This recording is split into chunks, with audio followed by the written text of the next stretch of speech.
मेरा नाम मनोज है। मैं सीतापुर का रहने वाला हूँ। ये घटना 2009 की है।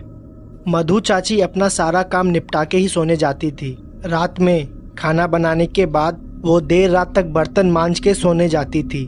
देर रात बर्तन मांज के साफ सफाई करके सोने जाती थी। हमारा गांव काफ़ी ज़्यादा पुराना था, ठीक से डेवलपमेंट भी नहीं हुआ था। हमारे गांव में करीबन 200 घर थे। 200 घर में केवल 6 नल कुएं के पास बने हुए थे। सरकार ने कई नलों को तो कई सालों से सर्विस भी नहीं कराया था। मधु चाची उन्हीं नल में से एक नल पे रात को बर्तन धो रही थी। वो नल हमारे ठीक घर के सामने था, तो हमें पानी लेने में काफ़ी ज़्यादा आसानी होती थी। हमारे गांव में ढेर सारे बड़े बड़े बर्तन होते थे। मेरा परिवार भी काफ़ी ज़्यादा बड़ा था। बड़ी बड़ी पटरियाँ, बड़ी बड़ी कढ़ाई, कुकर का तो ज़माना भी नहीं था हमारे टाइम में। बर्तन को अच्छे से मांजने के लिए मधु चाची चावल का भूसी का उपयोग करती थी, जिससे बर्तन बहुत अच्छे से मंजते थे और साफ सफाई भी बहुत अच्छी हो जाती थी। वो घर में लेडीज़ में सबसे छोटी थी और इसलिए वो सारा काम ख़त्म करके ही सोने जाती थी, ताकि दिन में उनको ज़्यादा काम ना करना पड़े। मधु चाची की अक्सर तबीयत खराब रहती थी। मेरे चाचा और मेरे घर वाले उनसे बोलते थे कि ज़्यादा काम ना करे, थोड़ा आराम भी कर लिया करे, लेकिन वो बात ही नहीं सुनती थी। अपनी दवाइयाँ भी समय से नहीं खाती थी। बस सबसे ऐसे ही बोला करती थी, ये तो नॉर्मल जुकाम है, बस ऐसे ही ठीक हो जाएगा। लेकिन उनकी ये बीमारी कुछ और ही थी। अंदर धीरे धीरे वो बीमारी बढ़ते चली गई। एक दिन रात के करीब 1 बजे मधु चाची अपना सारा काम खत्म करके आई और जैसे ही सोने जा रही थी, अचानक से उनके सर में बहुत तेज दर्द उठा और वो बेहोश हो गई। उनको सब कोई उठाया, लेकिन वो नहीं उठी। उस वक्त हॉस्पिटल भी हमारे गांव से काफ़ी ज़्यादा दूर में था। हमारे घर से 2 घर छोड़ के एक वैद्य जी रहते थे। उनको तुरंत बुला के लाया गया। वैद्य जी ने जब मधु चाची की नाड़ी चेक की तो उनकी नाड़ी नहीं मिल रही थी। उनकी हार्ट बीट भी बंद हो चुकी थी और वो मर चुकी थी। इतना जल्दी उन्हें क्या हो गया, कुछ समझ में नहीं आया। किसी तरह उनको रात में सब कोई अस्पताल भी लेके गया। अस्पताल पहुंचने के बाद जब डॉक्टर ने उन्हें चेक किया तो वो मर चुकी थी। वजह किसी को नहीं पता थी। काफ़ी कोशिश करने के बावजूद भी जब वो होश में नहीं आई तो उनको मृत्यु घोषित कर दिया गया। उसी रात मधु चाची को सबको घर लाया गया। घर लाने से पहले उनके शरीर को एक गाड़ी में रखा गया था, जो कि शायद लाश ले जाने को काम आती थी। वो वही हॉस्पिटल के पास मिले थे। उनके मृत्यु शरीर को उस गाड़ी में रखने के बाद उसी में चाचा भी बैठ गए थे और मेरे पापा भी। ड्राइवर गाड़ी चला रहा था। गांव के कुछ और लोग थे जो अपने मोटरसाइकिल से आ रहे थे। गाड़ी उसी वक्त रास्ते में चल रही थी। उस वक्त बारिश भी काफ़ी तेज होने लगी थी और मौसम भी थोड़ा ख़राब चल रहा था। अस्पताल से करीब हमारा घर करीब 11 किलोमीटर का था। वो लोग गाड़ी से आ रहे थे। जिस गाड़ी में मधु चाची का मृत्यु शरीर था, उस गाड़ी का टायर थोड़ी दूर आते जंगल में पंक्चर हो गया। दरअसल वो जंगल नहीं था, वो हमारे गांव का आम का बाग था। उस बाग में कई लोगों को पेड़ थे। कई लोग वहीं पे जाया करते थे जब उन्हें फल या किसी अन्य चीज़ की ज़रूरत पड़ती थी। उस गाड़ी का टायर वही बाग के साइड में पंक्चर हुआ था। वहाँ पे ढेर सारे मृत्यु शरीर भी जलाए जाते थे। वो इलाका हमारे गांव का थोड़ा पहाड़ी इलाका था। गांव के अंदर आने से पहले वही इलाका से होके आना पड़ता था, जो कि काफ़ी ज़्यादा बेकार चीज़ थी। क्योंकि हमारे गांव में जब भी कोई शुभ चीज़ होती थी, किसी के यहाँ बच्चा पैदा हुआ या किसी की शादी हुई, तो उसी एरिया से होके ही आना पड़ता था। गांव वाले ने कई बार उस रास्ते को बंद करने की भी सोची, लेकिन कभी किसी को मौका ही नहीं मिला। लोग उसी रास्ते से लगातार आना जाना किया करते थे, इसलिए इस चीज़ को सब कोई भूल गए। गाड़ी पंक्चर होने के बाद गाड़ी के ड्राइवर ने टायर को चेंज किया। बारिश बहुत तेज हो रही थी। उसको टायर चेंज करने में थोड़ा समय लग गया। गांव के बाकी लोग जो बाइक से आ रहे थे, वो थोड़ा पीछे ही रुक गए थे, क्योंकि बारिश बहुत ज़्यादा तेज हो रही थी। उस वक्त उस बाग में मेरे चाचा, मेरे पापा और ड्राइवर और मधु चाची की मृत्यु शरीर ही थी। किसी तरह टायर को चेंज किया। टायर चेंज करने से पहले ही पापा ने ऐसा महसूस किया गाड़ी के ऊपरी हिस्से पे कोई बैठा हुआ है। उनको कोई काली परछाई दिखाई दी, लेकिन उन्होंने इस बात पे ज़्यादा ध्यान नहीं दिया क्योंकि उस वक्त चाचा काफ़ी ज़्यादा परेशान थे, तो उन्हें संभालना ज़्यादा ज़रूरी था। उस वक्त ही गाड़ी को बारिश में हमारे घर ले जाया गया। मुझे आज भी साफ साफ याद है, मैं जग रहा था जब वो गाड़ी आई। पापा और चाचा चाची की शरीर को उतार रहे थे। मम्मी ने मुझे अंदर भेज दिया था, लेकिन तभी मम्मी ने मुझे घर भेज दिया। लेकिन मैं खिड़की से सब कुछ साफ साफ देख रहा था। उनके शरीर को उतार के ज़मीन पे रखा गया और बगल में ही तनके को सुलगा दिया गया क्योंकि बगल में धुआं रहे और आग जलती रहे। कहते हैं मृत्यु शरीर के पास हमेशा आग जलती रहना चाहिए और लोहे का भी सामान कुछ रखा रहना चाहिए, नहीं तो नकारात्मक आत्माएं शरीर के अंदर प्रवेश करने की कोशिश करती है। बारिश काफ़ी ज़्यादा तेज हो रही थी। पूरा गांव एकदम ज़्यादा शांत था। इसके वजह से तो आधा गांव अपने घर से बाहर भी निकल के नहीं आया था। चाची का शरीर बरामदे में ही रखा हुआ था। अभी भी उसमें कोई क्रिया नहीं की गई थी क्योंकि घर के कई लोगों को संदेश भेज दिया गया था। उनको भी आने में थोड़ा समय लगने वाला था। बारिश की वजह से उनको कोई साधन भी नहीं मिल रहा था। उस वक्त घर में मैं, मम्मी, पापा, चाचा और हमारे दादाजी ही थे। हम सब लोग जग रहे थे और उनका शरीर बरामदे में ही रखा हुआ था। बारिश बहुत ज़्यादा तेज हो रही थी और बादल भी बहुत गरज रहे थे। बादल की गरज और हल्के फुल्की रोशनी चाची की मृत्यु शरीर पर पड़ रही थी, जो कि पुराने डबल बेड के चादर से ढका हुआ था। एक एक करके धीरे धीरे सब कोई सोने लगे। चाचा जग रहे थे। चाचा पूरी रात चाची के बगल में ही बैठे रहे। काफ़ी ज़्यादा थकान हो रही थी उनको, जो कि उनके चेहरे पे साफ साफ झलक रही थी। पापा ने चाचा को जाके बोला कि वो थोड़ी देर आराम कर ले क्योंकि कल बहुत काम करना है। अगर वो जगते रहेंगे तो उनकी भी तबीयत खराब हो जाएगी। चाचा सो नहीं रहे थे, लेकिन पापा ने ज़बरदस्ती उनको सोने के लिए भेज दिए। वो कर भी क्या सकते थे, पूरा घर एकदम शांत था और पूरे गांव में किसी कुत्ते भौंकने की भी आवाज़ नहीं आ रही थी। बस दो आवाज़ ही सुनाई दे रही थी, बारिश की और बादल की गरज। इसके अलावा और कुछ सुनाई नहीं दे रहा था। सब कुछ एकदम शांत था। किसी को पता भी नहीं चला। बारिश की कुछ बौछारें इतनी तेज थी, वो चाची की मृत्यु शरीर तक गिर रही थी और उनके बगल में जो जलता हुआ गोबर का उपला यानी कि कंधा रखा हुआ था, उस पर भी जाके गिर रही थी।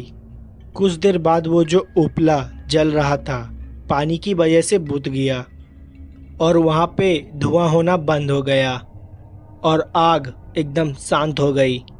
दादाजी सो गए थे। मम्मी भी मेरे बगल में ही सो रही थी, लेकिन मुझे नींद नहीं आ रही थी। चाचा भी आराम कर रहे थे। उनको भी कुछ समझ में नहीं आ रहा था, इसलिए वो अपने कमरे में जाके चुपचाप बैठे हुए थे। पापा चाची के मृत्यु शरीर के पास ही बैठे हुए थे। मुझे साफ साफ याद है, उस वक्त रात के 2 या 2:30 बज रहे थे। मुझे साफ साफ याद है, उस वक्त रात के 2 या 2:30 बज रहे थे। एक जोरदार बिजली कड़की। जिस कमरे में मैं और मम्मी लेटे हुए थे, उसका दरवाज़ा नहीं बंद था। उसमें बस पर्दा लगा दिया था और दरवाज़ा इसलिए नहीं बंद किया गया था ताकि किसी को भी किसी चीज़ की ज़रूरत हो तो मम्मी जाके उसे दे दे। हमारे घर में सिर्फ 2 ही महिला थी, एक मेरी मम्मी और एक चाची। चाची अब ख़त्म हो गई थी। उस वक्त मैं चुपचाप अपनी कमरों में लेटा हुआ था और दरवाजे के बाहर ही देख रहा था। बादल की गरजने की रोशनी, मुझे दरवाजे पे साफ साफ गरजने की आवाज़ सुनाई दे रही थी। उसी रोशनी में मैंने किसी को एक तरफ से दूसरी तरफ जाते हुए देखा और वो कोई महिला थी। मैंने साफ साफ उन्हें देखा था। ये मेरा कोई वहम नहीं था। उसने साड़ी पहनी हुई थी, एक तरफ से दूसरी तरफ घर के अंदर जा रही थी, मतलब घर के बरामदे से होते हुए किचन की तरफ। मुझे समझ में नहीं आया मैंने क्या देखा। मैं थोड़ा सा डर भी गया था, पर मुझे लगा शायद गांव की कोई महिला आई होगी। चाची की एक सहेली थी जिसका नाम सुषमा था। वो अक्सर चाची से मिलने आया करती थी। सुषमा को अभी तक चाची की मौत के बारे में पता नहीं चला था, तो वो शायद मिलने आई होगी। मैं तुरंत अपनी बिस्तर से नीचे उतरा और मैंने सोचा मैं जाके सुषमा चाची को सब कुछ बता दूं, लेकिन वो गायब हो गई। ऐसा लगा हो कि वो एकदम हवा हो गई हो।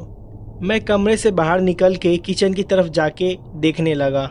मुझे कुछ भी दिखाई नहीं दिया। मैं फिर दोबारा घर के बाहर के तरफ गया और मैं एक चीज़ देख के एकदम हैरान हो गया।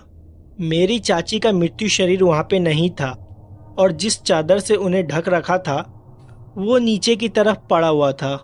जिस तसले में गोबर के उपले जल रहे थे उसमें पानी भरा हुआ था और मेरे पिताजी वहीं पे बगल में कुर्सी पे बैठे हुए सो गए थे।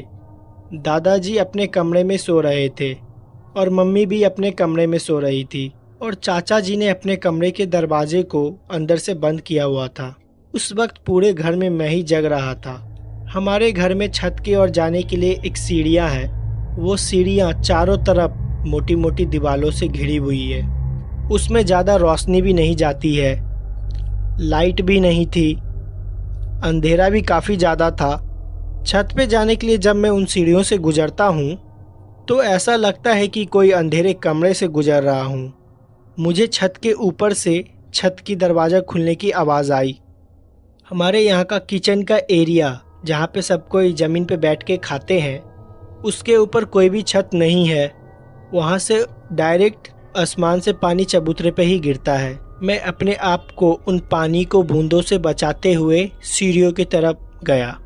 मैंने सोचा कि मैं सीढ़ियों की तरफ जाऊं। जैसे ही 2 सीढ़ियाँ चढ़ के अंधेरे के तरफ घूमा, मुझे ऐसा महसूस हुआ कि उन सीढ़ियों पे कोई बैठा हुआ है। मुझे अंधेरे में साफ साफ दिखाई दे रहा था कि कोई अंधेरे में है। सीढ़ियों के ऊपर का दरवाज़ा खुला हुआ था। उनसे मुझे चमकती हुई परछाई से मुझे साफ साफ दिखाई दे रहा था वो कोई औरत थी। मैं समझ गया था वो कोई और नहीं, चाची ही है, क्योंकि उनका शरीर वहाँ पे नहीं था। मैं बहुत ज़्यादा डर गया था। मैं उन्हें देखते ही ज़ोर ज़ोर से चिल्लाने लगा। वो बहुत ज़्यादा अजीब लग रही थी।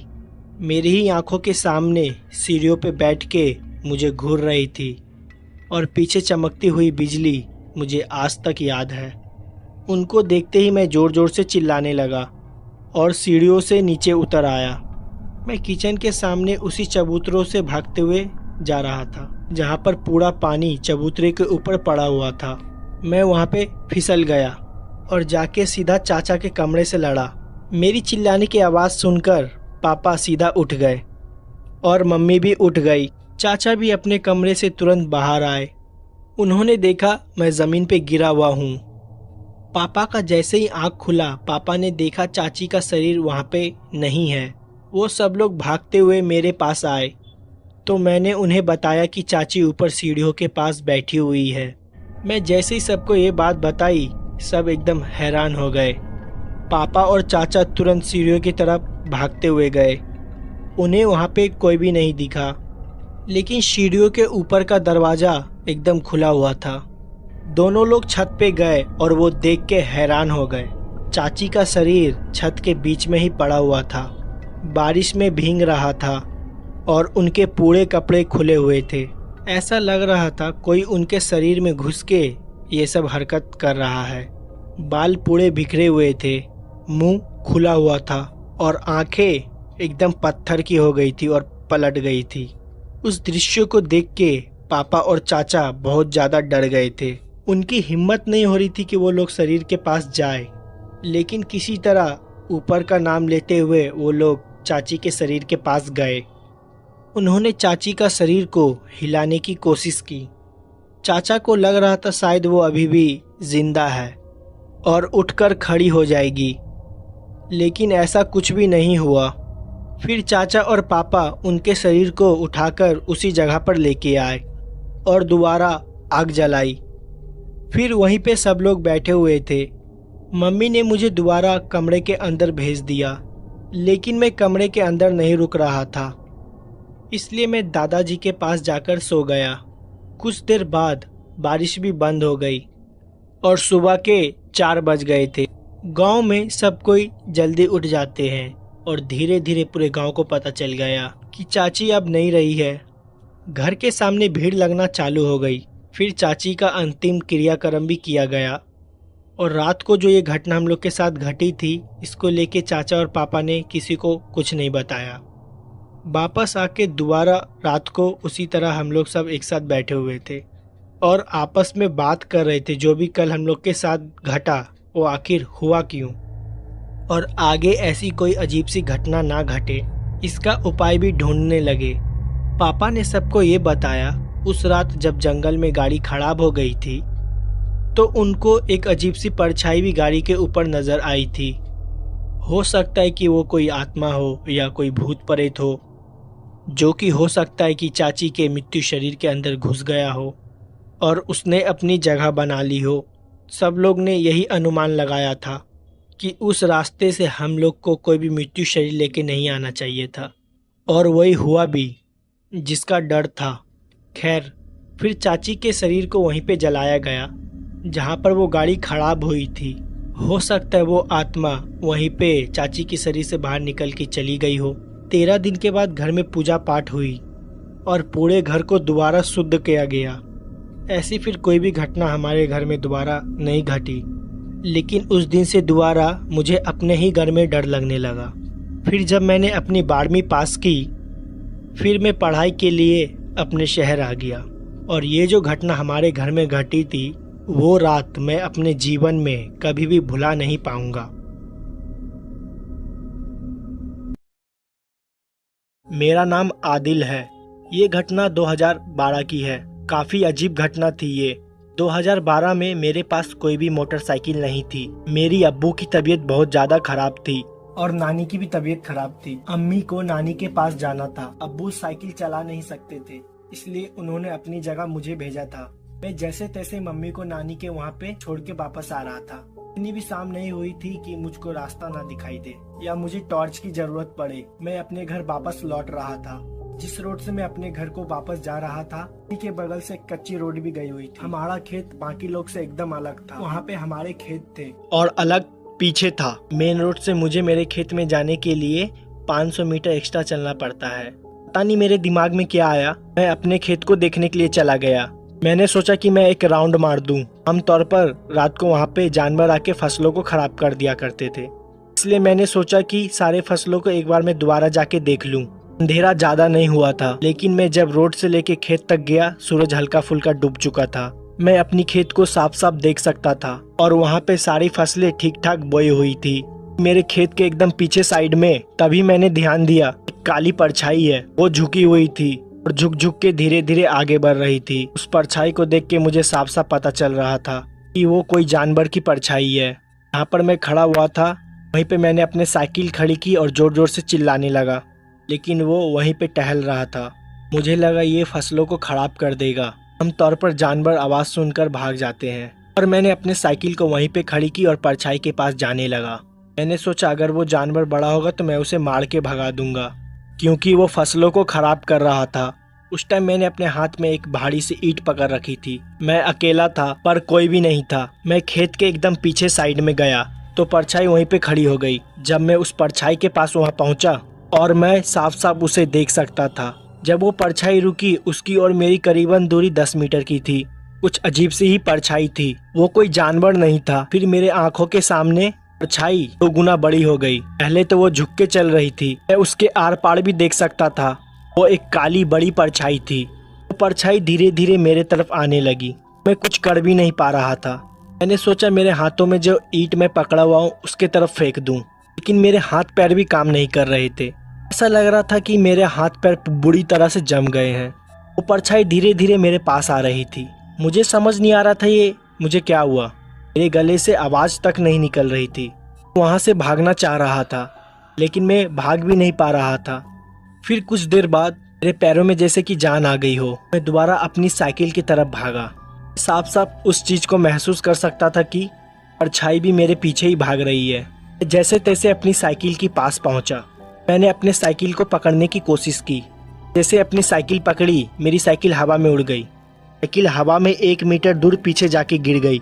लग रहा था मेरी साइकिल को किसी ने उठा के जोर से फेंक दिया हो, लेकिन वहाँ पर मुझे कोई भी नज़र नहीं आ रहा था। इतना ज़्यादा डर गया था कि मैंने अपनी साइकिल को वहीं पे छोड़ दिया, रोड की तरफ चिल्लाते हुए भागने लगा। ऐसा महसूस भी हो रहा था कि मेरे पीछे कोई भाग रहा है, किसी ने मेरे कंधे को छूने की कोशिश की है। मैं मेन रोड के पहुंचा, पे ही जाके नीचे बैठ गया। तभी लोग वहां से आ जा रहे थे। जान पहचान के एक दोस्त थे, उन्होंने मुझे देख लिया। उन्होंने उसी वक्त अपनी साइकिल रोकी और मेरी हालत के बारे में पूछा। मैं उन्हें सब चीज़ बताई। मुझे दोबारा बताया कि हम लोग जाके वहाँ देखते हैं। मुझे दोबारा बोला चल के वहाँ पे दोबारा देखते हैं, पर मेरी हिम्मत नहीं जुटी जाने की। मैं उससे बोला कि वो मुझे घर छोड़ दे। उन्होंने कहा ठीक है। अब्बू की भी तबीयत ख़राब थी और दवाई भी देनी थी। जब मैं अब्बू के पास पहुंचा तो वो सो रहे थे। उन्होंने देखा कि मैं पैदल आया हूं। उन्होंने मुझसे साइकिल के बारे में पूछा। मैंने उनसे कहा कि साइकिल मेरे एक दोस्त के पास है, कुछ देर में वो मुझे साइकिल लाकर दे जाएगा। वो जिन्होंने मुझे मेरे घर तक पहुंचाया था, वो बाद में मेरे दोस्त के साथ मेरे खेत पे परछाई को देखने के लिए गए। उन्होंने बताया कि वहाँ पे कोई भी परछाई नहीं दिखी और मेरी साइकिल वहाँ रोड पे ही पड़ी हुई मिली। मैंने उन्हें बताया कि ये जो घटना मेरे साथ घटी ये एकदम सत्य थी। हालांकि वो मेरे बात पे विश्वास कर रहे थे। मैं मन ही मन सोच रहा था कि वो सोच रहे होंगे कि मैं झूठ बोल रहा हूँ या मुझे किसी तरह का कोई वहम हुआ है। वो मेरी साइकिल वापस लाके मुझे दे गए और इस घटना को अगले दिन मैंने अपने अम्मी को भी बोला। फिर अम्मी ने मुझे वहाँ पे रात को जाने से मना किया और उस दिन के बाद से और मैं वहाँ पे रात को कभी भी नहीं जाता हूँ। दोस्तों, रात के यही कुछ 9:15 बजे का समय था जब मैं दिल्ली की मेन बाज़ार से ख़रीदारी करके पुराने बस स्टॉप के उधर जाने के लिए एक रिक्शा रोका, पर उस रिक्शे वाले ने पुराने बस स्टॉप के पास जाने से मना कर दिया और कहा, अरे भाई साहब, यहाँ पे एक नया बस स्टैंड है, आप वहाँ पे चले जाइए, क्योंकि रात में वो पुराना बस स्टॉप बंद हो जाता है। दोस्तों, वो क्या था कि न्यू बस स्टैंड से मेरे लिए कोई डायरेक्ट बस नहीं थी और दिन में मैं अपने यहाँ से सीधे बस स्टैंड पे उतरा था, इसलिए मुझे वहीं पे जाना था क्योंकि मेरी बस वहाँ से सीधी जो थी। लिहाजन उस रिक्शे वाले से मैंने कहा, रात में वो बस स्टैंड बंद क्यों हो जाता है, वहाँ कोई भूत वूत घूमता है क्या? पहले तो वो रिक्शे वाला मेरा बात सुन के थोड़ा सा मुस्कुराया और फिर बोला, अगर भाई साहब वहाँ पे भूत घूमते ना तब तो ठीक था, लेकिन वहाँ कुछ ऐसा है, एक बार कोई इंसान देख लेता है और उसका मुंह दोबारा नहीं खुलता और सदमे में जाके अपनी जान गंवा देता है या फिर उसका कलेजा फट जाता है।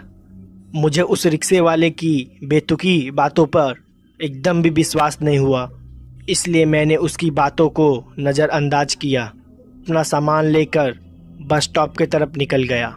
मैंने और भी कई बार उस बस स्टैंड से बस पकड़ी थी, बस स्टैंड की तरफ निकल पड़ा।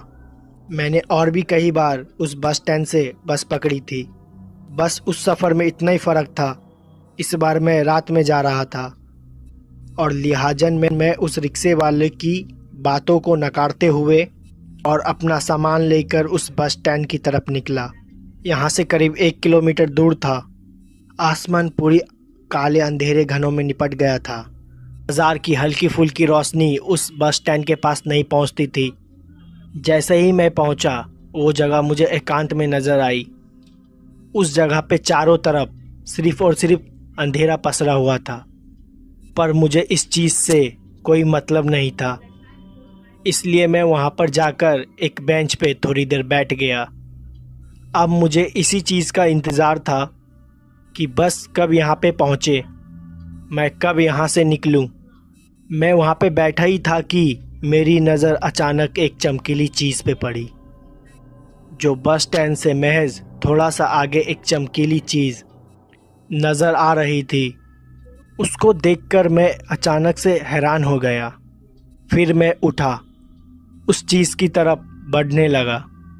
ऐसा लग रहा था जैसे कि वहाँ पे कोई कांच का टुकड़ा चमक रहा हो।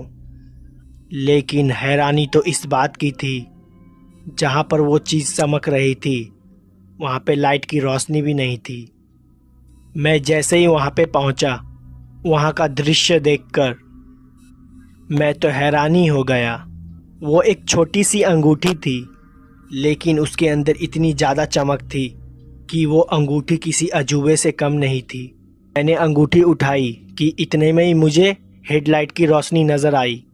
जब मैं बस स्टैंड की उधर देखा, मैंने पाया कि मुझे एक बस अपनी तरफ आते हुए दिखाई दे रही थी। मैंने उस अंगूठी को अपने जेब में डाली और भागते हुए बस के पास पहुंच गया। मुझे इसी चीज़ का डर था कि कहीं बस निकल ना जाए। फिर मैं बस में सवार हुआ। बस भी खुल गई। पता नहीं क्यों उस बस में बैठने से पहले ही मुझे कुछ अजीब सा महसूस हो रहा था। मैं फिर भी इस चीज़ पे ज़्यादा ध्यान नहीं दिया और अपनी सीट पर बैठकर मैं आराम फरमाने लगा।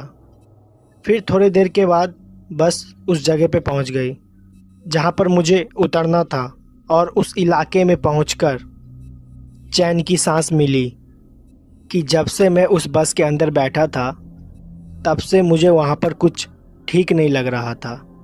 मैं वहां से उतरा, अपनी घर की तरफ निकलने लगा।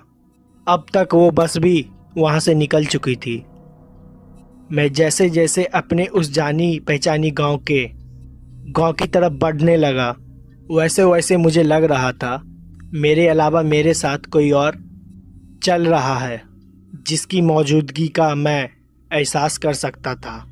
ऐसे में मैं थोड़ा घबरा गया। इसी बीच मुझे वो आदमी की कही हुई बातें याद आने लगी। दरअसल उस रिक्शे वाले ने मुझसे कहा था कि मुझे उस बस स्टैंड के पास नहीं जाना चाहिए। वहाँ पर कोई ऐसा रहता है जिसे देखने के बाद हमें बहुत तगड़ा सदमा लगता है। लेकिन उसकी बातें सरासर झूठी साबित हो गई, जिससे मेरे चेहरे पर एक मुस्कान थी। थोड़ी देर के बाद मैं अपने कमरे में पहुंच गया। दरअसल जहां पर मैं रहता था वहां पर मैं किराए पर पूरा का पूरा हॉल ही बुक कर रखा था। मेरा गांव यहां से करीब 17 किलोमीटर दूर था, और मैं अपने घर वालों से अलग इसलिए भी रहता था क्योंकि मुझको दुकान का काम करना पड़ता था। इस बार मैं कुछ ज़्यादा ही थका हुआ था।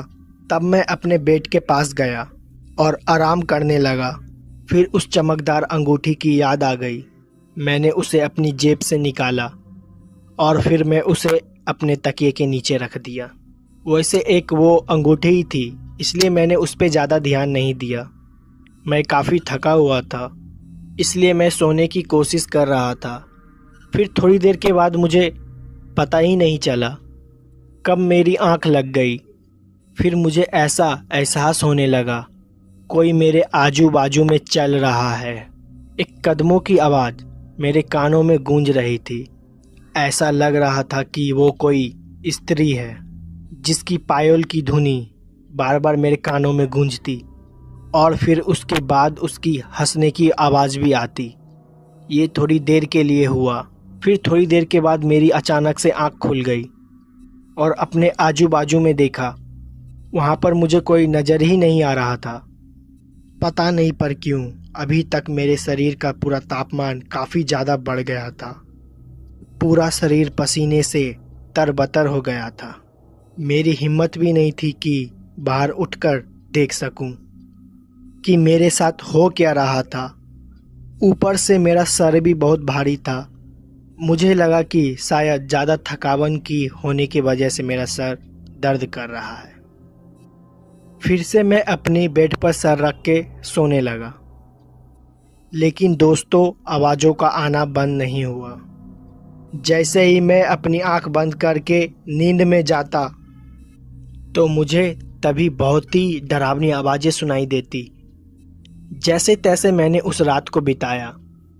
फिर जैसे ही सुबह हुई, सब कुछ मानो जैसे कि नॉर्मल हो गया। मेरा शरीर भी सामान्य महसूस होने लगा। फिर मैंने ये सारी घटना अपनी एक करीबी दोस्त को बताई, लेकिन उसे भी मेरी बातों पे विश्वास नहीं हुआ। दरअसल मेरे दोस्त ने बताया कि ज़्यादा थकावन की वजह से हमारे शरीर में इस तरह की हलचल होना बहुत ही आम बात है। मेरे दोस्त ने भी मुझे वही सलाह दी। फिर बाद में मैंने उस चीज़ को सोचा था, फिर मैंने उसे नज़रअंदाज कर दिया और वापस से नॉर्मल होके रहने लगा। 2 से 3 दिन तक तो सब कुछ सामान्य रहा। मुझे ऐसा लगा कि शायद वो उस दिन की थकावट ही थी जिसके वजह से मुझे ऐसा लग रहा था। तीसरे दिन रात मैंने ऐसा कुछ देखा जो कि मेरी ज़िंदगी का सबसे डरावना दिन था। उस रात मैं अपना काम वाम निपटाने के बाद खाना वाना खाकर अपने बिस्तर पे आ गया और रात को फ़ोन चलाते चलाते पता नहीं कब मेरी आंख लग गई और जब मेरी आंख खुली तो मैंने देखा मेरे हाथ को किसी ने दबोचा हुआ था।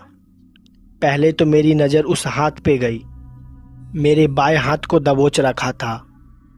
उसके बाद मैंने सामने की तरफ देखा तो मैंने पाया कि अब तक रात के 1:30 बजने वाले थे।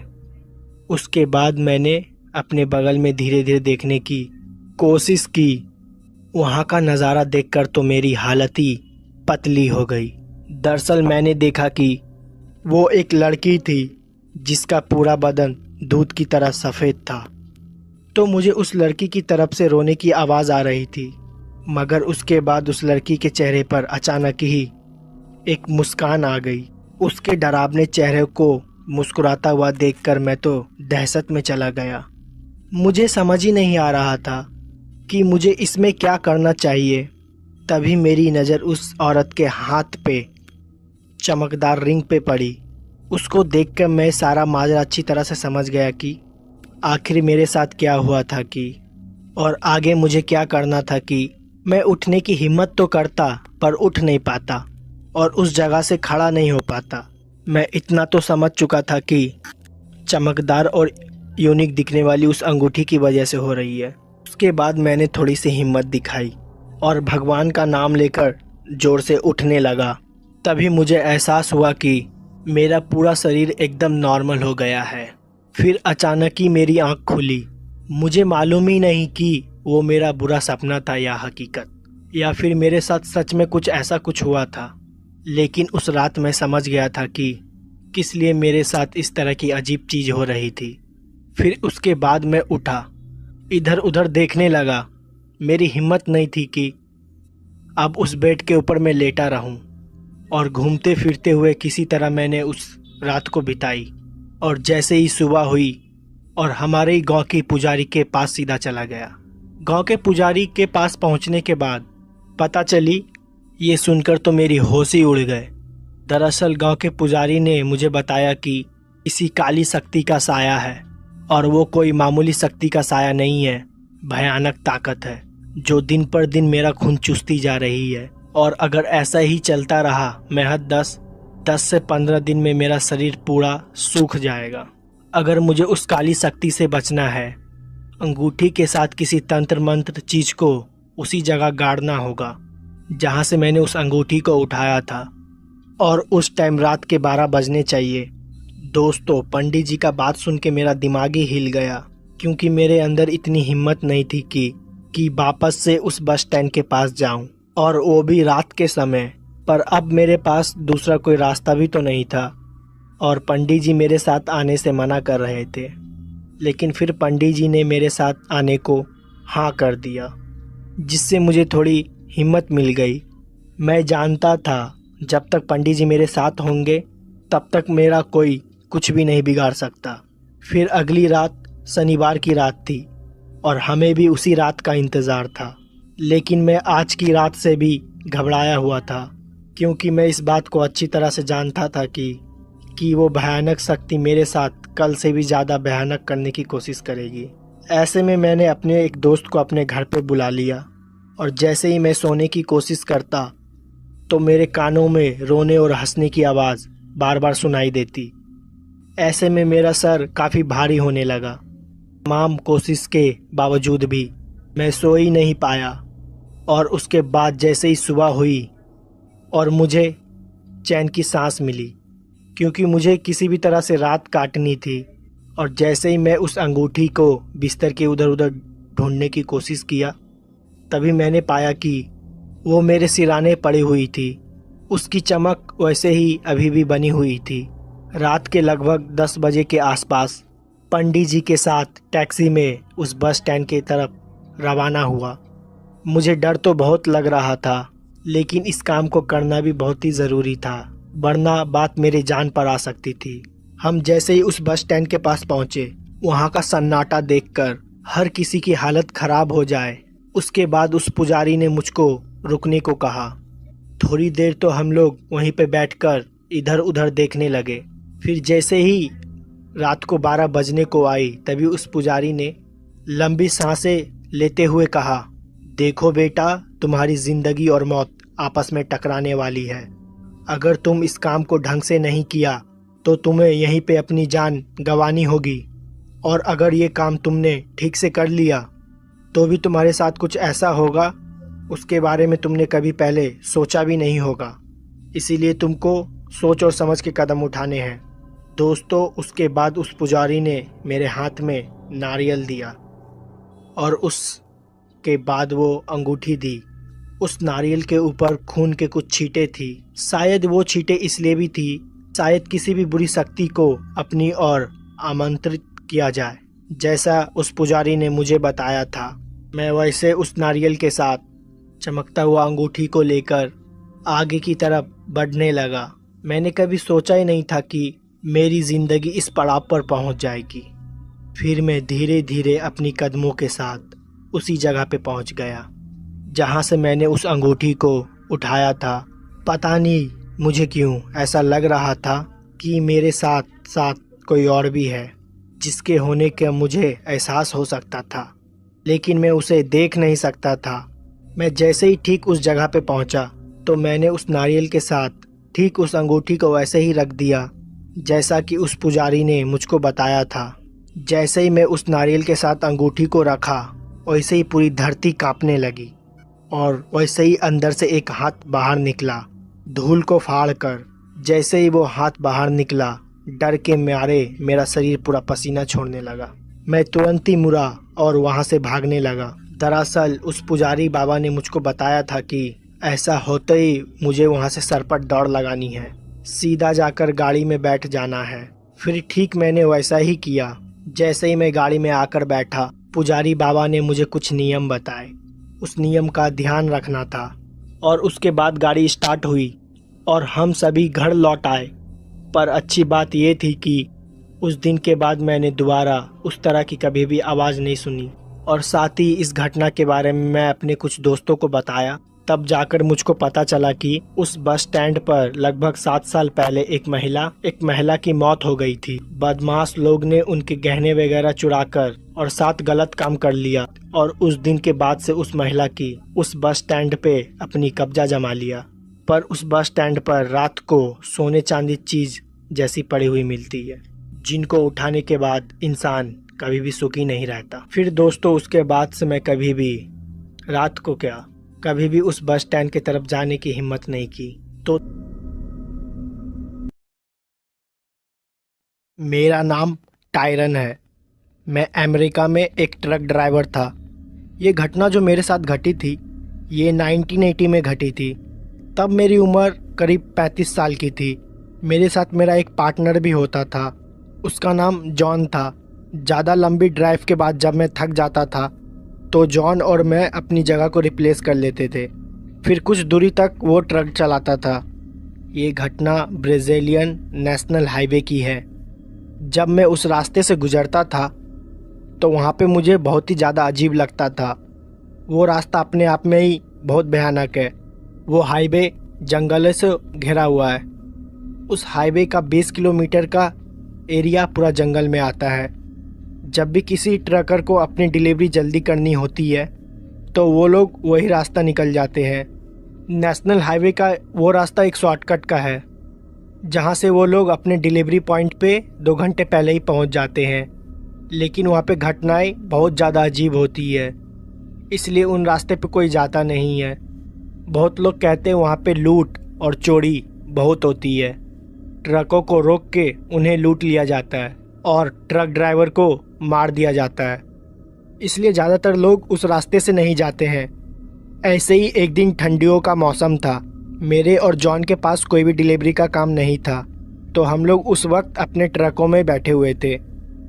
घरों से झूठ बोल के आए थे कि हमें कहीं जाना है, ताकि हम लोग थोड़ी पार्टी कर सके।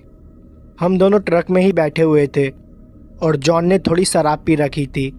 मैं भी शराब पीने ही वाला था, लेकिन तभी मुझे एक मैसेज आया। वो मैसेज हमारी कंपनी से आया था। दरअसल ब्राज़ील के एक छोटे से कस्बे में अचानक ही एक एक्सीडेंट हो गया था, जहां पर ढेर सारे लोग हॉस्पिटल में एडमिट हुए थे और उन्हें मेडिकल इक्विपमेंट्स की बहुत ज़रूरत थी। वहां हॉस्पिटल में इतने सारे मेडिकल इक्विपमेंट्स उपलब्ध नहीं थी और हमें उन मेडिकल इक्विपमेंट्स को जल्द से जल्द वहां पे पहुंचाना था। हम सबसे पहले वहीं वेयर हाउस में पहुंचे, जहां पे हमें सारे मेडिकल इक्विपमेंट्स मिलने थे। हम लोग वेयर हाउस से मेडिकल इक्विपमेंट्स लेके ब्राज़ील के उसी रास्ते से निकल गए और उसी कस्बे में जा रहे थे। हमें कुछ भी समझ में नहीं आ रहा था आखिरकार हम लोग करें क्या। उस रास्ते से जाने का हमारा बिल्कुल भी मन नहीं था, लेकिन मजबूरी की वजह से हमें जाना पड़ा, क्योंकि लोगों की ज़िंदगी का सवाल था। वो पूरा रास्ता करीबन 5 घंटे का था। जॉन बिल्कुल भी ट्रक नहीं चला सकता था, क्योंकि वो हल्के फुल्के नशे में था, लेकिन वो मेरे साथ चलने के लिए तैयार हो गया। ट्रक मैं चला रहा था। जॉन काफ़ी ज़्यादा नशे में था, इसलिए जॉन को नींद आ रही थी। कुछ देर ट्रक चलाने के बाद हम लोग हाईवे के उस हिस्से में पहुंच गए जहां से हम लोग को शॉर्टकट लेना था। शुरुआत में वो हिस्सा पूरा जंगलों से ढका हुआ था। वहां की रोड तो कुछ ठीक थी, लेकिन वहां से थोड़ा अंदर जाने के बाद थोड़ा रास्ता कंफ्यूजिंग है। हालांकि मैं उस रास्ते से 1-2 बार दिन की टाइम निकल चुका हूं, तो वो रास्ता मुझे तो बहुत अच्छे से याद था। मेरा बिल्कुल भी जाने का मन नहीं था, लेकिन हमें डिलीवरी जल्दी से जल्दी करनी थी, इसलिए मजबूरन जाना पड़ा। जॉन हल्की फुल्की नींद में था। मैंने उसे सो जाने के लिए बोला। मैं ये ठान ली थी अगर रास्ते में कोई भी आएगा तो मैं उसके लिए ट्रक नहीं रोकूंगा। मैं लगातार पुलिस वालों से भी बात कर रहा था, क्योंकि उन्हें भी पता ये रास्ता काफ़ी खतरनाक है, तो मैं उनको अपना प्रॉपर लोकेशन भी बार बार दे रहा था। दूसरी तरफ से पुलिस वाले भी उसी हाईवे पे आ रहे थे। उन्होंने मुझसे बोला था कि वो मुझे जल्द से जल्द मिल जाएंगे। हाईवे के कुछ ही अंदर जाते वक्त अंदर बहुत ही अंधेरा था। कुछ जगह तो हाईवे ख़राब भी थे, कुछ पेड़ तो टूट के रोड पे नीचे गिरे हुए थे। मुझे बिल्कुल भी नहीं पता कि वो जगह की मेंटेनेंस क्यों नहीं होती है। काफ़ी ज़्यादा अंधेरा था। मुझे बस उतनी ही लाइट दिखाई दे रही थी जहाँ तक मेरी ट्रक की लाइट जा रही थी। मैं लगातार ट्रक को स्पीड में चला रहा था। तभी मैंने देखा मेरे दाईं तरफ एक काली परछाई खड़ी है, जो कि मुझे ट्रक रोकने को बोल रही है। मैं उसके सामने से इतनी तेज़ी से ट्रक को लेके गया कि मैंने ध्यान भी नहीं दिया कि वो एक औरत है या आदमी है। हाँ, लेकिन मुझे इतना ज़रूर पता चल गया था कि साइड में कोई खड़ा है जो कि लिफ्ट मांग रहा है। मैं उसको जल्दी की वजह से देख नहीं पाया। मैंने उसे बाद में बैक मिरर में देखने की कोशिश की, वो मुझे नहीं दिखा। मैं फिर दोबारा ट्रक को चुपचाप चलाने लगा। मैंने ये ठान रखी थी कि मैं बिल्कुल भी ट्रक को नहीं रोकूंगा। कुछ दूर आगे जाने के बाद फिर से मुझे दाएं तरफ फिर कोई एक आदमी दिखाई दिया। उसने कोई भी कपड़े नहीं पहने हुए थे, वो बिना पूरे कपड़ा का खड़ा था, जबकि वहाँ पे हल्की फुल्की ठंड थी और जंगल की एरिया में ठंड काफ़ी बढ़ जाती है। मुझे बिल्कुल भी समझ में नहीं आ रहा था आखिरकार वो जंगल में ऐसे खड़ा क्यों था। मैं काफ़ी ज़्यादा डरा हुआ था, इसलिए मैंने ट्रक को नहीं रोका और दोबारा ट्रक को चलाने लगा। मैंने उसे फिर बैक मिरर में देखने की कोशिश की, वो दोबारा मुझे नहीं दिखा। मैं समझ गया था यहाँ पे कुछ ना कुछ अजीब ज़रूर हो रहा है। मैंने जॉन को उठाने की कोशिश की, लेकिन वो काफ़ी ज़्यादा नशे में था, इसलिए उठ नहीं पा रहा था। मैं उस हाईवे के करीबन 3 किलोमीटर अंदर आ चुका था। मेरे पास वापस जाने का और कोई ऑप्शन भी नहीं था, इसलिए मैंने सोचा दिए हुए लोकेशन पे जल्द से जल्द पहुंच जाऊं। उस एरिया में नेटवर्क भी नहीं आ रहा था, इसलिए मैं किसी से भी किसी तरह का कन्वर्सेशन भी नहीं कर सकता। इसलिए मैंने चुपचाप ट्रक चलाने पे ही ध्यान दिया। इन सब चीज़ों को नज़रअंदाज करते हुए मैं रोड पे जा रहा था। और आगे रोड पे खून गिरा हुआ था और वो खून काफ़ी ज़्यादा मात्रा में है। मैंने उस खून को देखकर अपनी ट्रक की स्पीड थोड़ा धीमे कर दिया और मैं रास्ते भर उसी खून को देखते हुए जा रहा था। ऐसा लग रहा था किसी ने खून की नदी खुली छोड़ दी हो। पूरी रोड खून से भरी हुई थी। मुझे आखिरकार समझ में नहीं आ रहा था वहाँ पर ये सब हो क्या रहा है। मैं उसी को देखे जा रहा था। फिर मैं अचानक से देखा मेरे ट्रक के सामने वही आदमी आ गया जो कुछ देर पहले नंगा खड़ा हुआ था। वो आदमी मेरे ट्रक से कुचल गया और पूरी तरह से दब गया। उसकी चिल्लाने की आवाज़ भी मुझे सुनाई दी थी और मैं बहुत ही ज़्यादा डर गया था। मैंने तुरंत अपने ट्रक को रोका और अपने बगल में बैठे जॉन को जगाने लगा, लेकिन वो उठ ही नहीं रहा था और बहुत ज़्यादा नशे में था। मैंने तुरंत अपनी टॉर्च उठाई और ट्रक से नीचे उतर गया। हालांकि ट्रक से नीचे उतरने में मुझे बहुत ज़्यादा डर लग रहा था। फिर मैं ट्रक से उतरा और मेरा पैर उसी खून पे पड़ा और वहाँ पे बहुत ही ज़्यादा बदबू आ रही थी। मैंने अपनी टॉर्च के सहारे धीरे धीरे ट्रक के पीछे जाने की कोशिश की, जहाँ पर वो आदमी मेरी ट्रक से कुचला पड़ा हुआ था। मेरी ट्रक उससे करीबन 100 मीटर आगे आ गई थी, क्योंकि मुझे ट्रक रोकने में बहुत ही ज़्यादा वक्त लग गया था। मैं धीरे धीरे उस आदमी के पास जा रहा था। दूर से देखने पे तो ये लग रहा था कि वो मर चुका है। मेरी ट्रक उसके पूरे शरीर पे चढ़ के निकल चुकी थी और वो मर ही गया था। मुझे बहुत ज़्यादा डर लग रहा था। मेरे हाथों किसी की हत्या हो गई थी। मैं धीरे धीरे उसी की तरफ जा रहा था। दूर से देख के ऐसा लग रहा था कि उसका पूरा शरीर खून से ढका हुआ है। मुझे कुछ भी समझ में नहीं आ रहा था आखिरकार मैं क्या करूं। मैं काफ़ी ज़्यादा डर रहा था और रोते हुए जॉन को बुला रहा था, लेकिन वो मेरी आवाज़ बिल्कुल भी नहीं सुन रहा था क्योंकि वो नींद में था। मेरी किस्मत उस दिन बहुत ज़्यादा ख़राब थी, पर मुझे लगा क्या पता मैं उस आदमी को बचा सकता हूँ। इसलिए मैं धीरे धीरे उस आदमी के पास जा रहा था। जब मैं उसके पास पहुँचा तो मेरी और उसकी दूरी करीबन 5 मीटर की थी। उसका हाथ अचानक से हिलने लगा और उसके हाथ पैर जो मेरे ट्रक के दबने से टूट गए थे और वो दोबारा धीरे धीरे अपने आप सीधे होते गए। ये सब मैंने अपने आँखों से देखी।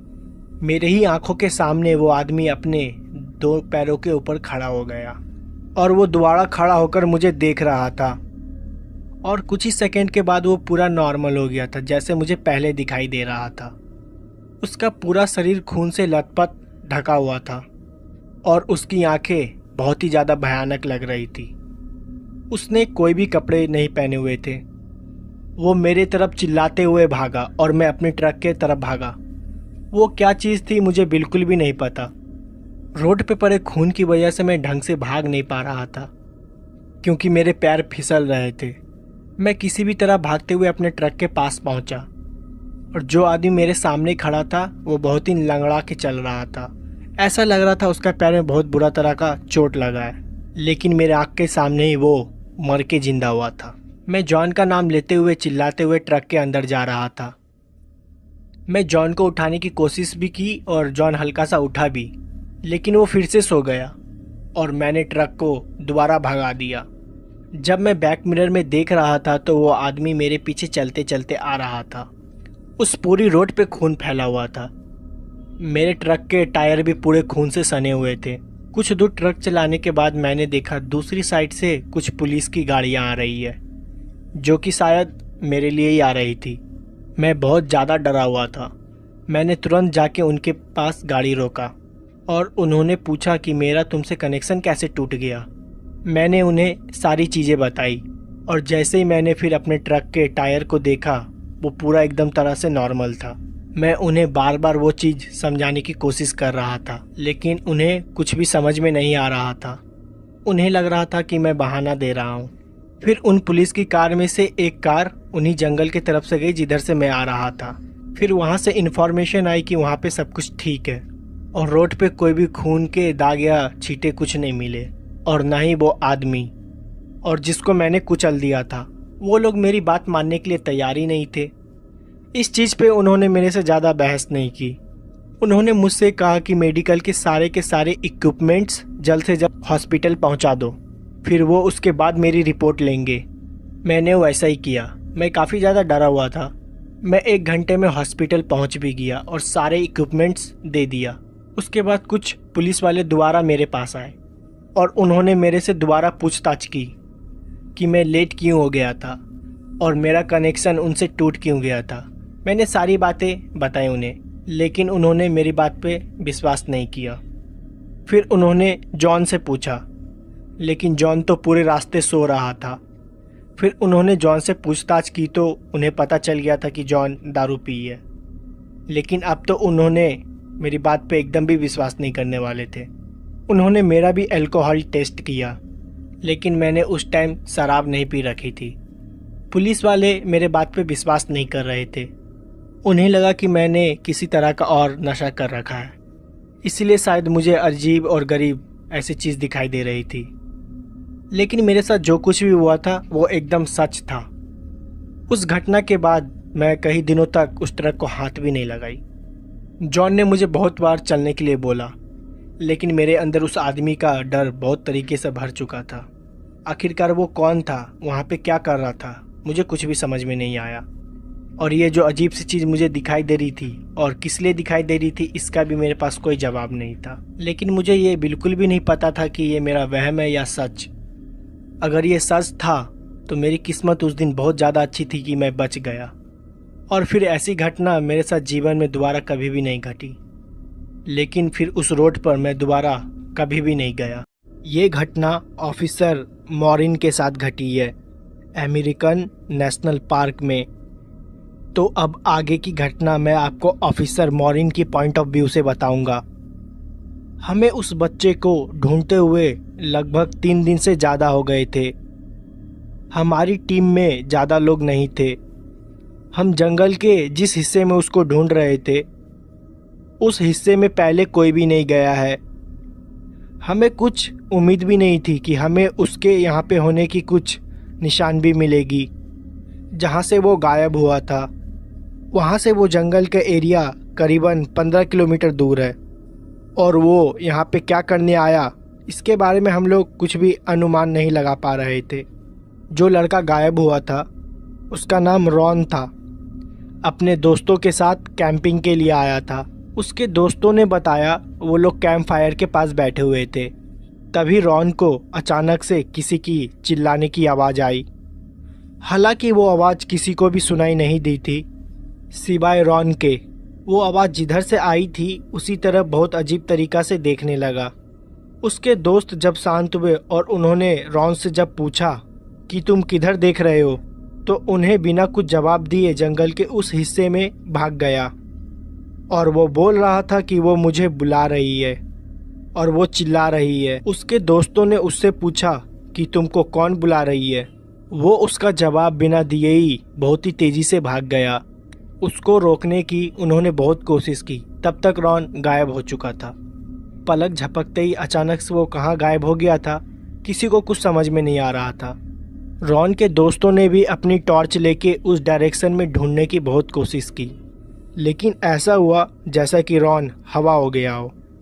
काफ़ी देर तक रॉन को ढूंढने के बाद जब वो नहीं मिला, उसके दोस्तों ने फॉरेस्ट ऑफिसर को इन्फॉर्मेशन दी।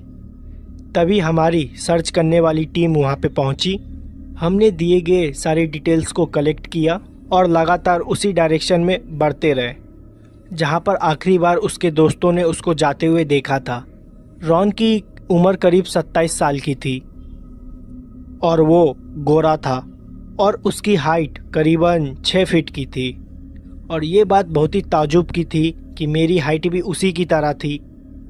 हाँ, बस वो मेरे से कुछ साल छोटा था, लेकिन फिर भी मेरी और उसकी डिटेल्स मिल रही थी। शुरुआत में जब हम लोग ने 2 दिन उसको ढूंढा तो वो नहीं मिला। फिर हमने स्टेफर्ड डॉग्स मंगाए और वो लगातार उसी डायरेक्शन में भागे जा रहे थे जिस तरफ रॉन भागते हुए गया था। करीबन 10 किलोमीटर बाद जंगल के उस एरिया में पहुंच गए जहां पे हमें जाना मना था। दरअसल हम वहां पे कभी नहीं गए थे क्योंकि वो जंगल का काफ़ी घना एरिया था जिसको अभी कई फॉरेस्ट ऑफिसर ने एक्सप्लोर नहीं किया था। ये घटना 1990 की है। उस वक्त तो उतने डीप में कोई जाता भी नहीं था। उतना सर्च करने के बाद हमें रॉन की जूते मिले, जो कि उसके दोस्तों ने वेरीफाई किया वो रॉन की जूते हैं। वो इतनी दूर क्या करने आया था हमें कुछ भी समझ में नहीं आ रहा था।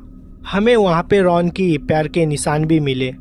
एक पैर में उसने जूता पहना हुआ था और दूसरे पैर में कुछ नहीं। कुछ दूर हमने पैर के निशान का पीछा किया और वो पैर का निशान एक छोटा सा दलदल के पास आके ख़त्म हो गया। फिर उस दलदल के बाद हमें एक मोटे पैर के निशान मिले, जो कि रॉन के तो बिल्कुल भी नहीं थे। वो निशानों को देख के इतना तो पता चल गया था हो ना हो रॉन यहीं कहीं है, क्योंकि हर कुछ मीटर बाद हमें रॉन के कपड़े या कुछ ऐसी चीज़ मिल रही थी कि हमें ये पता चले कि वो रॉन की ही चीज़ है।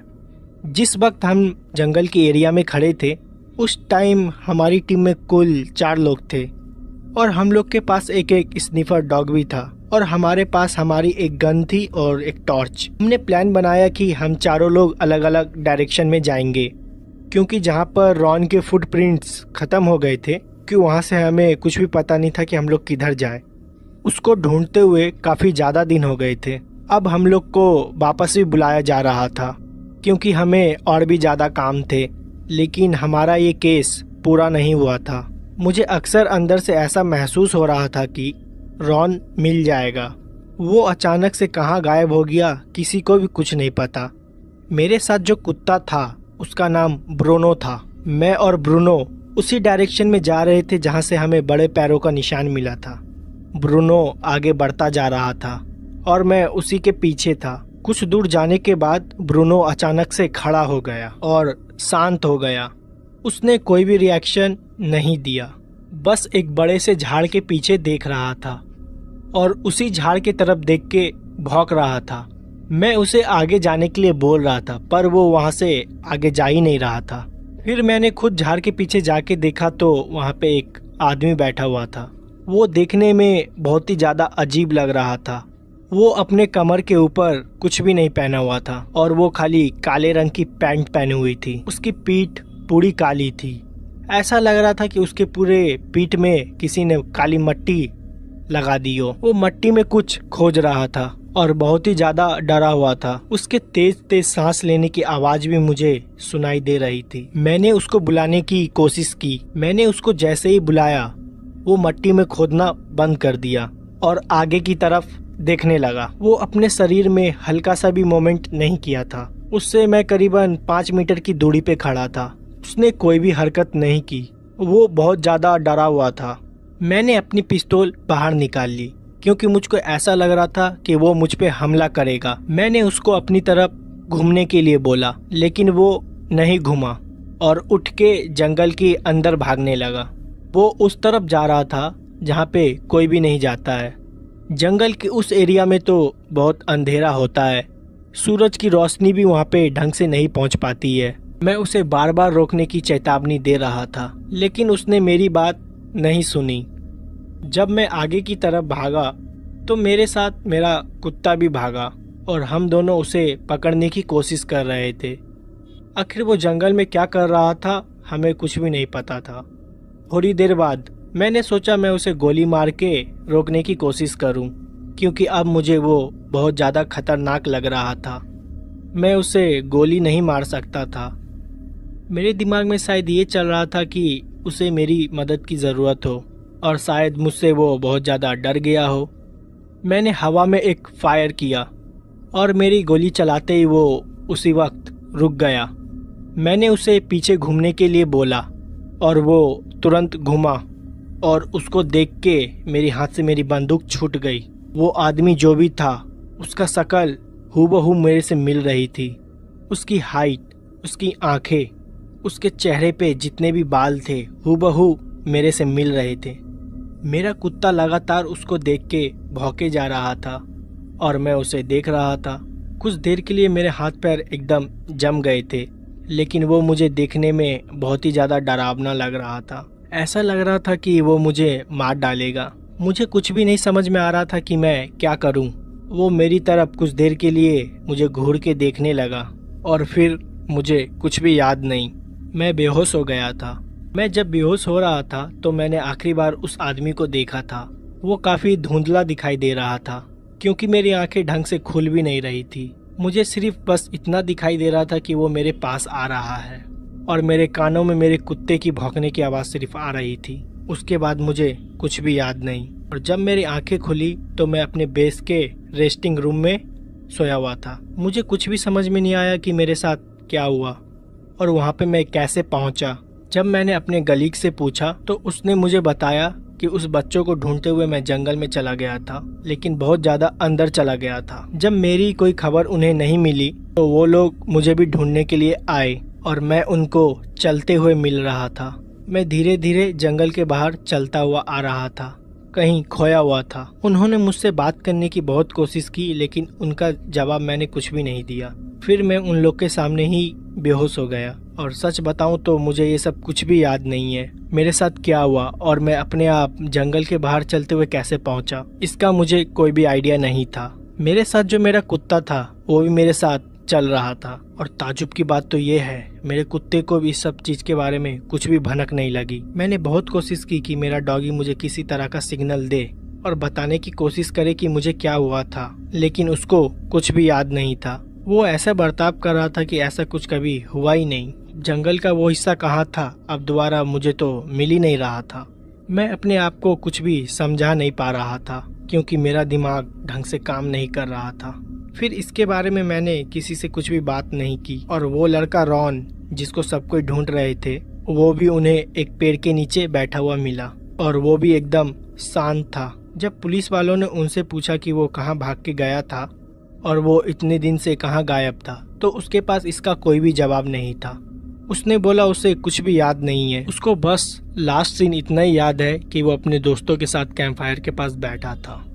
तभी उसको अचानक से कोई आवाज़ सुनाई दी और अपनी तरफ बुला रही थी, और वो फिर उस आवाज़ के पीछे भागते हुए चला गया। हम लोग के साथ क्या हुआ, हम दोनों के पास इसका कोई भी जवाब नहीं था, और ये मेरी ज़िंदगी का सबसे खतरनाक रेस्क्यू था। इसके बारे में मैं किसी को कुछ भी बता नहीं सकता था, वरना लोग मुझे पागल समझते और मेरी नौकरी में भी कुछ दिक्कत आ सकती थी, और इस राज को मैंने राजी रखा। मेरा नाम पवन है और मेरी उम्र करीब 30 साल की है। ये घटना मेरे साथ तब घटी थी, उस टाइम करीबन मेरी उम्र 9 साल की थी। मेरे पिताजी की रेलवे में सरकारी नौकरी थी, तो सरकारी नौकरी की वजह से उनको सरकारी आवाज़ भी मिला हुआ था, और इतने साल पुरानी सरकारी आवाज़ की हालत तो आप लोग समझ ही रहे होंगे। वो बहुत ज़्यादा बेकार थी, पुराने मकान जिनमें ढंग से पेंट भी नहीं किया हुआ था। हमें जो घर अलॉट किया हुआ था वो एक बिल्डिंग थी। उस बिल्डिंग में हमारा तीसरे मंजिल पे एक अपार्टमेंट था जिसमें 2 रूम था, और वो अंदर से देखने में काफ़ी ज़्यादा अजीब लगता था। पेंट आधे उखड़े हुए थे और दोनों कमरे में बहुत ही गंदी सीलन भी थी। किचन भी काफ़ी ज़्यादा गंदा था, लेकिन हम लोग शिफ्ट हुए थे तो हम लोग को वहीं पे रहना था। उससे पहले हम लोग रेंट पे रहते थे। मम्मी भी काफ़ी ज़्यादा खुश थी क्योंकि रेंट का पैसा बचने वाला था। अब उस पैसे को हम लोग नए मकान के लिए सेव कर सकते थे। मुझे उस घर में बहुत ही ज़्यादा अजीब लगता था। जब मैंने पहली बार उस घर को देखा था तो मुझे देखने में ही बहुत ज़्यादा बेकार लग रहा था। वो घर देखने में भूत बंगले से कम नहीं लगता था। हमने अपना सारा सामान शिफ्ट किया। मेरे परिवार में मैं, मेरी मम्मी और एक छोटा भाई था। मैं और मेरा छोटा भाई एक कमरे में रहते थे और मेरी मम्मी पापा दूसरे कमरे में। जिस कमरे में मैं और मेरा छोटा भाई रहते थे वो काफ़ी ज़्यादा छोटा था और उस कमरे से सीलन की काफ़ी ज़्यादा बदबू भी आती थी। मैंने पापा को कई बार इसके बारे में बताया भी है, तो उन्होंने मुझे बोला कि मैं इसके बारे में हाई अथॉरिटी की कंप्लेन कर दिया हूँ और वो इन सब चीज़ का मेंटेनेंस भी कर देंगे। हम लोग जब उस घर में शिफ्ट हुए, हमारे शिफ्ट होने से पहले करीबन वो 7-8 महीने से घर बंद था, और उससे पहले इस मकान में जो भी रहता था उसने अचानक से अपनी नौकरी को छोड़ दिया था। मुझे इतना ही पता था। मेरे मम्मी पापा को इसके बारे में पूरी जानकारी थी, ना उन्होंने मुझे इसके बारे में कभी भी बताया और ना ही मैंने कभी उनसे पूछना ज़रूरी समझा। अब हमें इस नए घर में शिफ्ट हुए 4 महीने से ज़्यादा हो चुके थे। मेरा छोटा भाई और मैं साथ में ही सोते थे। एक बार रात के करीबन 11 बजे मेरे छोटे भाई ने मुझसे बोला कि मुझे टॉयलेट जाना है। मैंने भी उससे बोला हाँ ठीक है चले जाओ। उसको टॉयलेट अकेले जाने में डर लगता था, क्योंकि उस घर में जो बाथरूम बना हुआ था वो घर के काफ़ी कोने में बना हुआ था, तो उसको मैं टॉयलेट कराने ले जाता था। लाइट्स बंद हो जाने के बाद घर में ऐसा अंधेरा हो जाता था जैसे कि कभी वहाँ पे लाइट जली ही ना हो। इतना काला घना अंधेरा। नाइट बल्ब भी जलती थी, लेकिन घर के पुराने दीवार के वजह से काफ़ी डरावना लगता था। इसलिए हम लोग आमतौर पे टॉर्च का यूज़ करते थे। मेरा छोटा भाई टॉयलेट गया और वो टॉयलेट के अंदर करीबन 5 मिनट तक था। मैं उसके बाथरूम के बाहर ही खड़ा था। काफ़ी देर हो जाने पे मैं जब उसको आवाज़ दी तो वो कुछ भी नहीं बोला, वो चुपचाप अंदर बैठा हुआ था। फिर मैंने अचानक से दरवाजे को नॉक किया और वो अंदर डर के वजह से रोने लगा। मैंने जब उससे पूछा कि आखिर क्या हो गया, तो उसने मुझे बताया कि जब वो बाथरूम के अंदर था तो ऊपर से कोई एक छोटा बच्चा उसको झांक के देख रहा था। जब उसने मुझे ये बात बताई तो मुझको लगा शायद वो उसका वहम है, लेकिन वो बहुत ज़्यादा डरा हुआ था। उसने मेरे हाथ को काफ़ी ज़्यादा ज़ोर से पकड़ा हुआ था। फिर मैंने उसको अपने साथ बेड पे ले आया और उसको सुलाने की कोशिश की, पर वो बहुत ज़्यादा डरा हुआ था। उसको पूरी रात नींद नहीं आई। अगली सुबह ये घटना उसने मम्मी को बताई, तो मैंने मम्मी को बताया कि कुछ नहीं हुआ है, बस वो डर गया है। मेरे छोटे भाई का नाम अनुज है। ये घटना 2 दिन पुरानी हो चुकी थी। एक बार अनुज को बहुत ज़्यादा डर लग रहा था और उसकी तबीयत भी बहुत ज़्यादा ख़राब थी, तो मम्मी पापा ने सोचा कि अनुज को वो अपने पास सुला लेंगे। मुझे इसके बारे में नहीं पता था। मुझे लगा शायद अनुज उस दिन भी मेरे साथ ही सोएगा, तो मैं अकेले अपने बेड पे लेटा हुआ था। अनुज उस वक्त मम्मी पापा के साथ ही था। मुझे लगा वो खाना खा के दोबारा मेरे पास सोने चला आएगा। उस वक्त मैं काफ़ी ज़्यादा गहरी नींद में था। रात के करीबन 2 बज रहे थे। मुझे कब नींद आई मुझे पता भी नहीं चला। मैं अनुज का इंतज़ार करीबन 12 बजे से कर रहा था। रात के करीबन 2 बजे दरवाज़ा अपने आप खुला। दरवाज़ा काफ़ी ज़्यादा पुराने हो गए थे। दरवाजे जब खुलते या बंद होते थे तो बहुत अजीब तरह की आवाज़ आती थी। तानी जैसे ही दरवाज़ा खुला, अचानक से मेरी आँख खुल गई। मैंने देखा कि दरवाजे के पास अनुज खड़ा हुआ है। मुझे साफ साफ उस टाइम अनुज दिखाई नहीं दिया, मुझे सिर्फ उसकी परछाई दिखाई दी। मैंने उससे बोला कि तू वहाँ क्यों खड़ा है, वो आके लेट जाए। मैं काफ़ी ज़्यादा नींद में था और मेरी आँख भी नहीं खुल रही थी। मुझे बस इतना ही पता चल रहा था कि दरवाजे के पास कोई लड़का खड़ा है और उसकी हाइट हूबहू अनुज जैसी ही थी। मेरी ही आंखों के सामने अनुज भागते हुए दरवाजे के अंदर आया मेरे पास, और जैसे ही वो भागते हुए मेरी तरफ आया, मैं अचानक से पूरी तरीके से होश में आ गया। ऐसा लगा कि मुझे कोई ये शायद मेरा वहम था। उस वक्त मैंने इस चीज़ पे ज़्यादा ध्यान नहीं दिया और फिर मैं दोबारा सो गया। करीबन आधे घंटे बाद मुझे ऐसा लगा कि मेरे पीछे कोई खड़ा है, मेरे बालों को सहला रहा है। पहले मुझे ये मेरा वहम लगा, लेकिन सोते हुए जब मेरी आंखें खुली तो मुझे साफ साफ मुझे ऐसा महसूस हुआ कि मेरे पीछे कोई खड़ा है और मेरे सर को पीछे से कोई धीरे धीरे पकड़ने की कोशिश कर रहा है और अपने होने का मुझे एहसास दिला रहा है।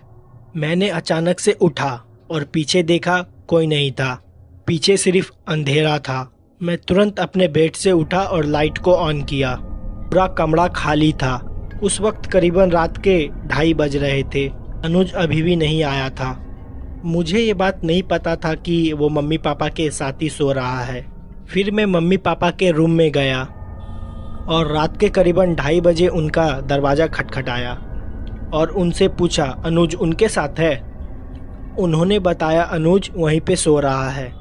मैंने मम्मी से कहा मुझे ऐसा महसूस हुआ कि अनुज मेरे सर के पास अभी खड़ा हुआ था। मम्मी ने बताया वो करीबन 12 बजे से ही वहीं पे सो रहा है, क्योंकि उसको बहुत ज़्यादा डर लग रहा था। मैंने फिर इस बात पे ज़्यादा ध्यान नहीं दिया और आके अपने बेड पे फिर दोबारा सो गया। कुछ देर बाद फिर मेरी आंखें खुली। मेरे बेड के जस्ट सामने एक छज्जा बना हुआ था।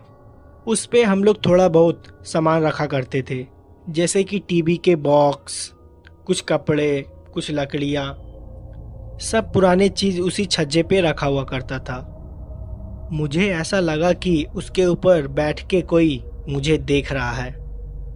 ये मेरा कोई वहम नहीं था, मैंने उसको साफ साफ देखा। कमरे में नाइट बल्ब जल रही थी।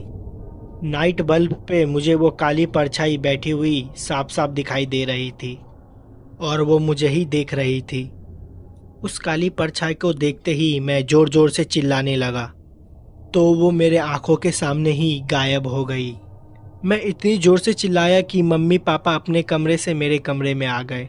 मैं अपने कमरे को कभी भी अंदर से बंद नहीं करता था। उन्होंने मेरी चिल्लाती हुई आवाज़ को सुनते ही उन्होंने आके मुझसे पूछा कि आखिरकार तुझे क्या हो गया है। मैंने उन्हें बताया कि मुझे छज्जे पे अभी कोई परछाई दिखाई दी है। वो किसी बच्चे की परछाई थी जो कि मेरे तरफ ही देख रहा था। और कुछ देर पहले मुझे ऐसा एहसास हुआ कि किसी ने मेरे बालों को छुआ है। और उस वक्त अनुज को बाथरूम में भी ऐसा ही कुछ नज़र आया था। जब ये बात मैंने मम्मी को बताई तो मम्मी ज़ोर ज़ोर से हंसने लगी। उनको लगा कि मुझे किसी तरह का वहम हुआ है, लेकिन वो मेरा कोई वहम नहीं था। उस रात मेरे पापा मेरे कमरे में सोए। मैं और छोटा भाई अनुज मम्मी के कमरे में जाके सो गए। मुझे बहुत ज़्यादा डर लग रहा था। मैं और अनुज दोनों भाई रात भर नहीं सोए। अगले ही दिन हम लोग स्कूल चले गए और स्कूल से आने के बाद थोड़ी भी देर घर में नहीं रुके। हम लोग अपने दोस्तों के साथ खेलने बाहर चले गए और कुछ दिन तक हम लोग मम्मी पापा के साथ ही सोए। हमें बार बार ऐसा एहसास होते रहा हमारे बगल में कोई खड़ा होकर हमारी बातें सुन रहा है, या कोई काम करते वक्त हमें ऐसा लगता था कि अचानक से हमारे बगल से कुछ निकल के गया है। कई बार तो किचन से अचानक से बर्तन गिरने की आवाज़ भी आती थी, लेकिन मम्मी ने इस सब बातों पे ज़्यादा ध्यान नहीं दिया। लेकिन हम और अनुज दोनों इस बात पे ध्यान दे रहे थे। करीबन 6 महीने बाद हम लोग ने वो घर छोड़ दिया, क्योंकि वो घर बहुत ज़्यादा पुराना था। पापा ने उस घर के अगेंस्ट कंप्लेन भी डाली थी कि वहाँ की वायरिंग बहुत ज़्यादा ख़राब है। कभी कभी वहाँ पे रात में अपने आप शॉर्ट सर्किट भी हो जाता था। जब वो घर हमसे छूटा उसके कुछ ही दूर ब्लॉक्स हमें दूसरा घर मिल गया, और उस ब्लॉक में जो हमें घर मिला था और उसके पड़ोसी वही लोग थे जो हम लोग से पहले उस घर में रहते थे। उनसे जब पापा की बातचीत हुई तो पापा ने उनसे पूछा कि आप लोग वो घर क्यों छोड़ दिए थे। तो उन्होंने पापा और मम्मी को बताया उन्होंने इस घर को इसलिए छोड़ा था कि वहाँ पे उनको किसी बच्चे की आवाज़ आती थी। कोई बच्चा रात भर खेला करता था और कभी अचानक से किसी बच्चे की परछाई दिख जाती थी, और कभी कभी तो उनको ऐसा लगता था उनकी गैर मौजूदगी पे कोई बच्चा उनके घर में उछल कूद रहा हो और उसकी आवाज़ भी आती है। कई बार तो रात में उनको उस बच्चे की परछाई भी दिखाई दी जो कि टहला करती है। जब मम्मी पापा को ये चीज़ पता चली तो उनको मुझ पे विश्वास हो गया था। उनको विश्वास हो गया था कि मैंने उनको जो भी बात बताई और मैंने अनुज ने जो भी महसूस किया वो एकदम सच था। वो हमारा कोई वहम नहीं था, न ही हम दोनों झूठ बोल रहे थे। वो घर कितना पुराना था और उस घर में वो भटकती हुई बच्चे की आत्मा, इसके बारे में मम्मी पापा को कुछ भी पता नहीं चला और ना ही हम लोग ने जानने की कोशिश की। और जब पुराने लोगों से उस घर के बारे में पूछा गया तो उनको भी इस घर के बारे में कुछ भी नहीं पता चला। अब तो धैर्य उस बिल्डिंग को तोड़ दिया गया है और नए अपार्टमेंट बन गए हैं, लेकिन हो सकता है उस बच्चे की आत्मा आज भी वहीं पे भटक रही हो।